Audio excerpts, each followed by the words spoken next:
नमस्कार, आप देख रहे हैं इंडिया उपदेश और मैं हूं आपके साथ सना हुसैन।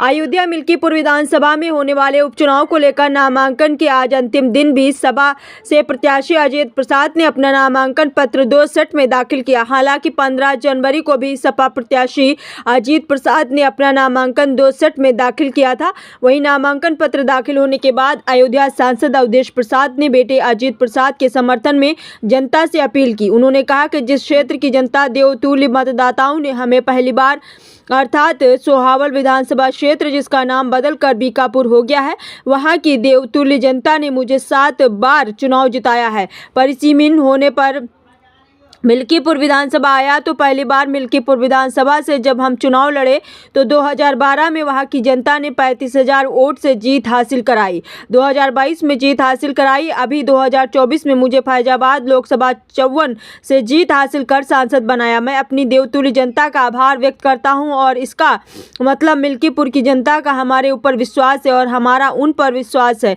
मैंने मिल्कीपुर विधानसभा में काम किया है, जनता मुझे जानती है, मैंने अपने किए हुए वादों को पूरा किया है। मुझे विश्वास है मिल्कीपुर का चुनाव समाजवादी पार्टी ही जीतेगी और मिल्कीपुर विधानसभा का छूटा हुआ विकास कार्य करेगी। अयोध्या से ब्यूरो रिपोर्ट। यूँ तो नामांकन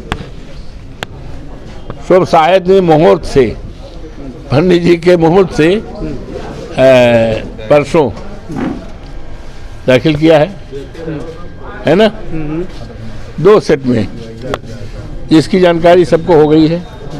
चुनाव आयोग ने भी उसको संज्ञान ले लिया। आज 2 सेट और दाखिल किया तो 4 सेट में दाखिल किया और पूरे क्षेत्र में जिस क्षेत्र की महान जनता ने, देवतुल्य मतदाताओं ने हमें पहली बार का अर्थ ये समझिए, यूँ तो हम सोहावल विधानसभा क्षेत्र, जिसका नाम अब बीकापुर हो गया है, 7 बार चुनाव जीते हैं। परिसीमन होने पर मिल्कीपुर आया तो पहली बार जब मिल्कीपुर में हम गए 12 में तो 30-35 हज़ार वोट से वहाँ के देवतुल्य मतदाताओं ने जिताया। 22 में जिताया और भी सांसदी जिताया।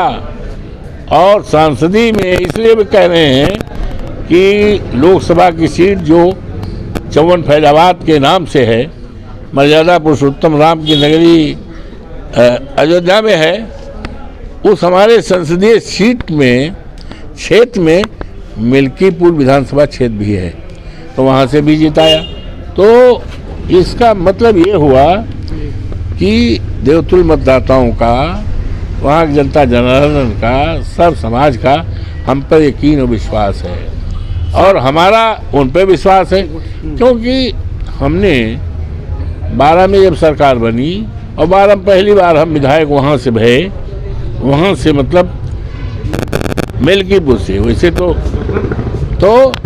हमने बड़ा वहाँ के देखा तो 2 आश्रम पद्धति विद्यालय बनवाया, पॉलीटेक्निक डूंडी अमानीगंज ब्लॉक के पास जो है, 2 अस्पताल, एक देवगांव में जो खलिया के नाम से है 50 सैया का, एक पिठला में 100 सैया का, 2 आश्रम पद्धति विद्यालय और एक राजकीय इंटर कॉलेज कन्या यहाँ टकसरा में और राजकीय महिला महाविद्यालय परसवा में, ITI ये सिंधोरा में, जहाँ भी डॉक्टर साहब डॉक्टर माखनलाल ये आदरणीय मिशन यादव के घर के करीब, समझे। और बड़ा काम, बहुत काम सांसद जी यार, और 6 मंत्री लगे हैं।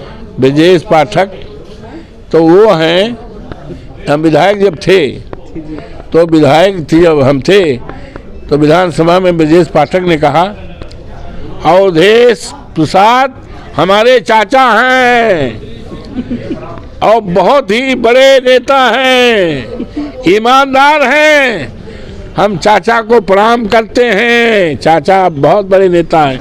तो यही से जान लियो समझ लो हम कहा चाहत हन। आज अजीत हमारा ये अमित ने भी किया है।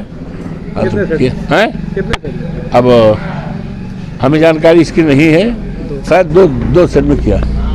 हाँ, मिल्कीपुर की जनता से सांसद जी क्या कहें? मिल्कीपुर की जनता नहीं, देवतुल्य है हमारे लिए। उनको मैं प्रणाम करता हूँ और उनको बधाई देता हूँ कि उनकी वोट से हमें सांसद जब बने, 5 विधानसभा का है उसमें मिल्कीपुर है, तो उनके वोट में इतनी ताकत कि आज उनके वोट की इतनी पहचान पूरे देश और दुनिया में पहचान है, चर्चा है, सम्मान है।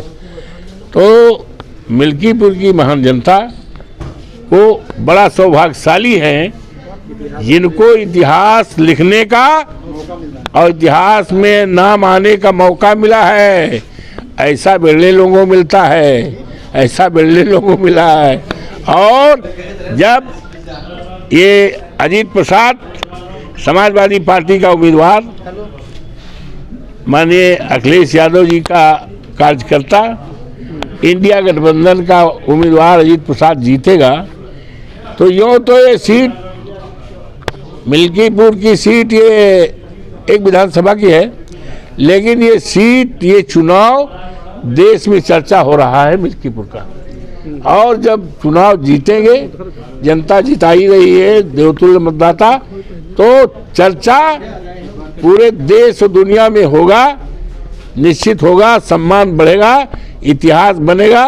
और बहुत बड़ा जब हमारी सरकार बनेगी तो क्या क्या काम हो जाएगा उसकी कल्पना आप नहीं कर सकते हो। तो ऐसे मतदाताओं को जो भाग्यशाली हैं, जिनको इतिहास में नाम आने का, इतिहास याद करने का मौका मिला है, ऐसे को उनको बधाई भी देता हूँ, उनको प्रणाम करता हूँ और उनके चरणों की धूल को अपने माथे लगाता हूँ।